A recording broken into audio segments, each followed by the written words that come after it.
میں نماز پڑھ سکتے ہیں؟ اللہ کے نبی صلی اللہ علیہ وسلم نے قبروں پر مسجد بنانے سے یا مسجدوں میں قبر بنانے سے منع فرمایا ہے، سختی کے ساتھ منع فرمایا ہے۔ لہذا ہمارے بھائی کا سوال ہے کہ جس مسجد میں قبر ہے کیا اس مسجد میں نماز پڑھی جا سکتی ہے؟ یقیناً نہیں پڑھی جا سکتی، کیونکہ اللہ کے نبی صلی اللہ علیہ وسلم نے قبرستان میں مسجد بنانے یا مسجدوں میں قبر بنانے سے منع فرمایا ہے اور ان چیزوں سے سختی کے ساتھ روکا ہے۔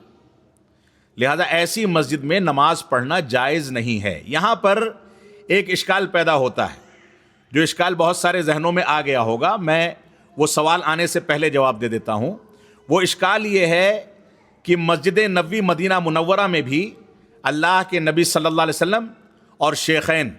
یعنی ابو بکر اور عمر رضی اللہ تعالیٰ عنہما کی قبر ہے، تو کیا مسجد نبوی میں نماز پڑھنا جائز ہے یا جائز نہیں؟ یہاں دو تین چیزوں کی تفصیل میں اس موضوع سے ہٹ کر کے کروں گا۔ پہلی بات تو یہ ہے کہ مدینہ منورہ کی زیارت ان قبروں کی نیت سے کرنا حرام ہے۔ کوئی آدمی ہندوستان سے یا دنیا کے کسی بھی خطے سے یہ ارادہ کر کے جاتا ہے کہ میں اللہ کے نبی صلی اللہ علیہ وسلم اور شیخین کی قبر کی زیارت کے لیے جا رہا ہوں، تو یہ سفر حرام ہے۔ مسجد نبوی کی زیارت کرنے کے لیے جانا جائز ہے، کیونکہ اللہ کے نبی صلی اللہ علیہ وسلم کا فرمان ہے لا تشد الرحال الا الى ثلاثۃ مساجد، کہ نیکی کی نیت سے سفر کرنا صرف 3 مسجدوں کے لیے جائز ہے۔ ایک مسجد اقصی، اللہ کرے کہ مسلمانوں کی پالیسی اتنی مضبوط ہو کہ مسجد اقصی کو دوبارہ سے یہود ظالموں اور غاصبوں سے واپس لے کر کے وہاں امن و سلامتی قائم کر سکیں، تو ایک مسجد اقصی، ایک مسجد حرام مکہ مکرمہ، ایک مسجد نبوی، ان 3 مسجدوں کا قصد کرنا یہ جائز ہے ثواب کی نیت سے، لیکن کسی قبر کا قصد کر کے ثواب کی نیت سے جانا یہ جائز نہیں ہے بلکہ حرام ہے۔ تو ایک بات تو یہ ہے۔ دوسری بات یہ ہے کہ مسجد نبوی میں اللہ کے نبی صلی اللہ علیہ وسلم کی قبر مبارک اور شیخین کی قبریں یہ مسجد نبوی سے متصل ہیں اور قبلہ کی جانب ہیں۔ تو اس بات کو سمجھ لیں کہ جب اللہ کے نبی صلی اللہ علیہ وسلم کی وفات ہوئی تو صحابہ کرام کے درمیان اختلاف ہو گیا کہ آپ کی قبر مبارک کو ظاہر کیا جائے یا کہیں اندر کی جانب رکھا جائے۔ ظاہر کیا جائے یعنی عام قبرستان میں تدفین ہو، بقیع کے قبرستان میں، یا کسی خاص جگہ پر تدفین کی جائے۔ تو بعض صحابہ کرام نے روایت نقل کی کہ میں نے اللہ کے نبی صلی اللہ علیہ وسلم سے فرماتے ہوئے سنا ہے کہ انبیاء جہاں پر فوت ہوتے ہیں ان کی تدفین وہیں کرنی چاہیے، جہاں پر فوت ہوتے ہیں وہیں کرنی چاہیے۔ مسجد نبوی اس دور میں اللہ کے نبی صلی اللہ علیہ وسلم کے مبارک حجرے سے متصل نہیں تھی، اگرچہ دروازہ اندر کھلتا تھا لیکن وہ الگ تھلگ تھی۔ اس کے بعد اللہ کے نبی صلی اللہ علیہ وسلم کی تدفین ہو گئی، تدفین کے بعد اسلام کے پہلے خلیفہ اور دوسرے خلیفہ کی تدفین ہو گئی، یہ ایک حجرہ بن گیا، ایک قبر بن گئی اور ایک حجرہ بن گیا کمرہ جس کے اندر 3 قبریں تھیں۔ لیکن بعد کے ادوار میں جب حکومتیں بدلتی رہیں اور مختلف ادوار آتے رہے تو بہت سی ایسی حکومتیں آئیں جو عقیدے سے اور توحید سے اور ان احکامات سے واقف نہیں تھی۔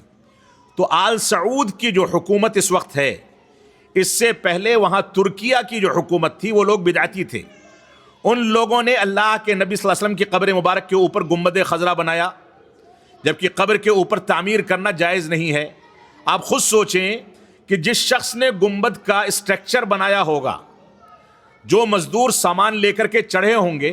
انہوں نے سب سے پہلے اللہ کے نبی صلی اللہ علیہ وسلم کی قبر مبارک کی بے ادبی کی ہوگی، اس کے اوپر چڑھے۔ یہ چیز جائز ہی نہیں تھی، لیکن حکومتیں آئیں، انہوں نے وہاں گنبد خضرا بنا دیا اور اس کے بعد اس کو کمرے کی شکل دے دی گئی۔ پھر بعض لوگ ایسے آئے جنہوں نے مسجد نبوی سے اس کو متصل کر دیا۔ پھر جب آل سعود کی حکومت آئی، حکومت آنے کے وقت میں اس کمرے کے چاروں جانب طواف کیا جاتا تھا، جیسے خانہ کعبہ کا طواف ہوتا ہے ویسے یہاں پر قبروں کا طواف ہوتا تھا۔ تو ملک عبد العزیز رحمۃ اللہ علیہ نے جب دیکھا کہ یہاں پر شرک کیا جا رہا ہے تو انہوں نے اس کمرے کے ایک جانب پر قرآن مجید کی الماریاں لگوا دیں۔ آج بھی وہ الماریاں لگی ہوئی ہیں، ایک جانب راستہ بند کر دیا کہ اعتراض کرنے والے کہیں گے کہ آپ نے ایسا کیا،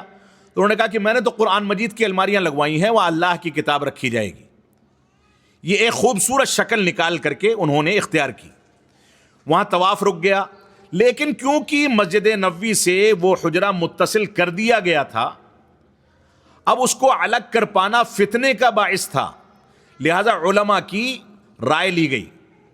اور علماء کی رائے لینے کے بعد یہ فیصلہ ہوا کہ اس کو غلط سمجھتے ہوئے، برا سمجھتے ہوئے چھوڑ دیا جائے، کیونکہ اس کو اگر زائل کیا جائے گا تو زائل کرنے کے نتیجے میں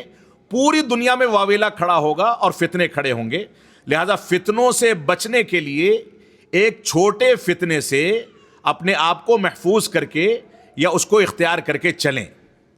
اور یہی مصالح اور مفاسد کا جو ضابطہ ہے علماء نے ذکر کیا ہے، اسی کا تقاضا ہے کہ کبھی کبھار بڑے فتنے سے بچنے کے لیے چھوٹے فتنے کو مجبوراً گناہ سمجھتے ہوئے اختیار کرنا جائز ہو جاتا ہے، تو اس کو متصل کر دیا گیا۔ لیکن آج بھی علماء نے یہ بات لکھی ہے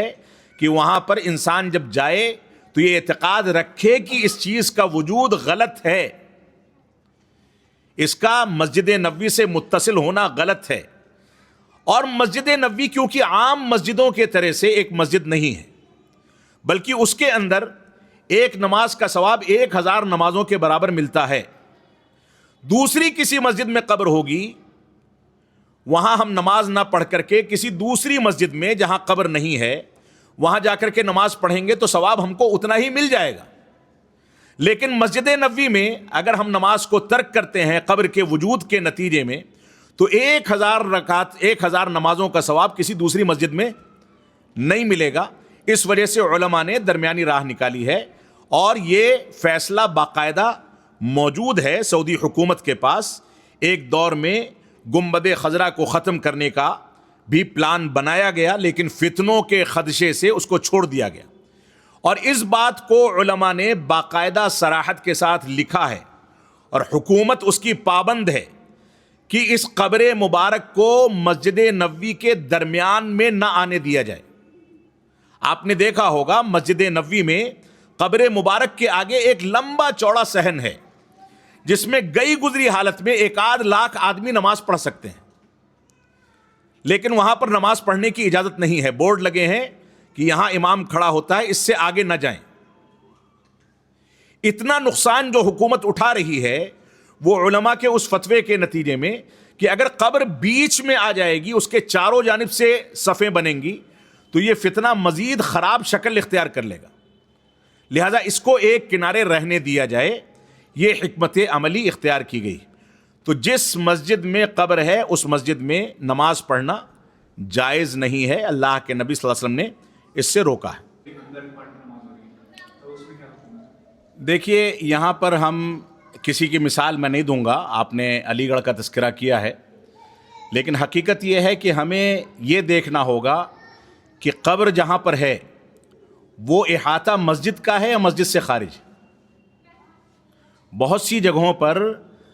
یہ کہا جاتا ہے کہ قبر مسجد کے احاطے کے باہر ہے، جبکہ حقیقت یہ ہے کہ احاطے کے اندر ہوتی ہے۔ اگر احاطے کے اندر ہے تو ایسی صورت میں اس مسجد میں نماز پڑھنا جائز نہیں ہوگا۔ یہ جائزہ لیا جائے گا احاطے کو دیکھ کر کے۔ بعض جگہوں پر قبرستان یا قبر مسجد سے متصل ہوتی ہے لیکن احاطے سے خارج ہوتی ہے، باؤنڈری وال کے پار ہوتی ہے، بعد میں ہوتی ہے، تو ایسی جگہوں پر نماز پڑھنا جائز ہوگا، کوئی حرج کی بات نہیں ہے۔